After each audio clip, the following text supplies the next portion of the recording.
خو د علاقې امن دی پوره یا مخکې سفر دی پوره هغه شاید ضروري وي نو هغه اقدام حکومت کړی و هغې مقصد دا و چې را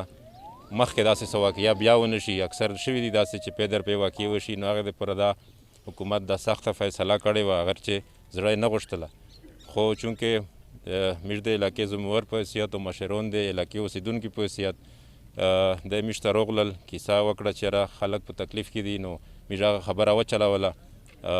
موږ مشرون 2 ځله سره کښېنستي په دا کیسه باندې الحمدلله هغه خبره کې خدای لار جوړه کړله او حکومت هغه خبره د مشرونو په خاطر ومنله چې یاره چونکې د علاقې خلک مخکې د امن ذمهواري ورکړې اوس خو حکومت سره پوره تعاون به کوي نو هغې په هغه باندې د حکومت د فیصله وکړه چې یاره د بازور خلکو ته کولاو کي او چې دا ونه کې بیا هغه شانتې تجارتي سرګرمۍ په اول احمد زاید طرفه ډیپټي کمیشنر جنوبي وزیرستان د دغه موږ ډېره شکریه ادا کوي چې د سره موږ 2 وره جرګه وکړله د بازور د بند کولو په حواله سره او بیا د چې کیمادو پورته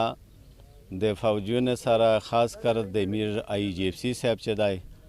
ډېر سم سړی دی یخ سره هم دا کیسه د 2-3 ورځې وکړله او هغه هم په دا باندې اګري شه چې یاره دا ډېر تکلیف دی ځکه چې احمد ځای وزیر چې د 1 سب ډویژن پوتی دی دا د دغه شي نه پوتی دی چې د میر او د حکومت همیشه یوولی نن ډېره د خوښۍ ورځ ده چې د میر د ونه بازور دا تېره 4-5 ورځې نه بند وه او نن د ډي سي صاحب په مهرباني سره د آی جي اف سی صاحب په مهرباني سره میر بازور نن خلاص شو